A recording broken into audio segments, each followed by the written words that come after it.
ഒരു മൂർഖൻ പാമ്പിനെ പിടിക്കാൻ പോയ പാമ്പ് സംരക്ഷകനായ മുതിയവിള രതീഷിന് കിട്ടിയത് 2 മൂർഖൻ പാമ്പുകളും 30ഓളം പാമ്പിൻ മുട്ടകളുമായിരുന്നു. തിരുവനന്തപുരം പേയാട് ചന്തമുക്കിലാണ് ഏപ്രിൽ 29 ബുധനാഴ്ച രാത്രിയാണ് ഈ മുട്ടകളെയും 2 മൂർഖൻ പാമ്പിനെയും കിട്ടിയത്. അന്ന് പിടിച്ച മൂർഖൻ പാമ്പുകളെ വനം വകുപ്പിന് കൈമാറിയെങ്കിലും 30 മുട്ടകളും രതീഷ് തന്നെ കൈവശം സൂക്ഷിക്കുകയായിരുന്നു. മുട്ടകളെ പ്രത്യേകമായി സംരക്ഷിച്ച് വിരിയിച്ചെടുക്കുകയായിരുന്നു. മുട്ടകൾ ചിലപ്പോൾ വിരിഞ്ഞിറങ്ങുമ്പോൾ കുറവ് വരാമെന്നാണ് സാധാരണഗതിയിൽ രതീഷ് വിചാരിച്ചിരുന്നത്. എന്നാൽ മുഴുവൻ മുട്ടകളും വിരിഞ്ഞ മൂർഖൻ പാമ്പിൻ്റെ കുഞ്ഞുങ്ങൾ പുറത്തു വന്നപ്പോൾ കണ്ടത് 31 മൂർഖൻ പാമ്പുകളെയായിരുന്നു.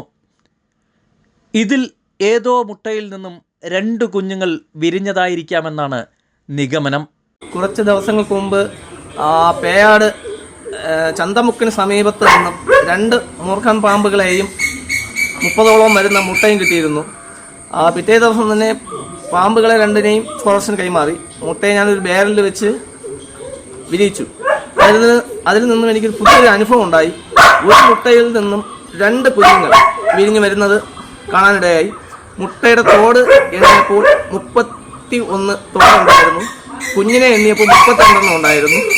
ആ കുഞ്ഞുങ്ങളെ എല്ലാം മറ്റൊരു ബോട്ടിലാക്കി പരുത്തിപ്പള്ളി ഫോറസ്റ്റിന് കൈമാറിയിട്ടുണ്ട്. പേയാട് കുരിശുമുട്ടത്തുള്ള മനുവിൻ്റെ വീട്ടിലാണ് കോഴിക്കൂട്ടിൽ പാമ്പിനെ കണ്ടതായി വീട്ടുകാർ അന്ന് രതീഷിനെ വിളിച്ചറിയിച്ചത്. സ്ഥലത്തെത്തിയ രതീഷ് കോഴിക്കൂട്ടിൽ നിന്നും 16 വയസ്സോളം പ്രായമുള്ള ആൺമൂർഖൻ പാമ്പിനെ പിടികൂടി മടങ്ങാൻ തുടങ്ങുമ്പോഴായിരുന്നു സമീപത്തെ റോഡ് വശത്തുള്ള വലിയ പൊത്തിൽ ഒരു മൂർഖൻ പാമ്പ് കയറിപ്പോകുന്നതായി സമീപവാസി കണ്ട് രതീഷിനെ അറിയിച്ചത്. ഇവിടെ എത്തി ടോർച്ചടിച്ച് നോക്കുമ്പോഴായിരുന്നു ഉള്ളിൽ മൂർഖൻ പാമ്പിനെ കണ്ടത്. തുടർന്നാണ് ഇവിടെ മണ്ണ് വെട്ടിമാറ്റി പെൺമൂർഖൻ പാമ്പിനെ പിടികൂടിയത്. പിന്നീട് നടന്ന പരിശോധനയിലാണ് 30ഓളം പാമ്പിൻ മുട്ടകളും ഇവിടെ നിന്നും കണ്ടെത്തിയത്. ഈ പാമ്പിൻ മുട്ടകളെയാണ് പാമ്പ് സംരക്ഷകനായ രതീഷ് വിരിയിച്ചെടുത്ത് വനം വകുപ്പിന് കൈമാറിയതും.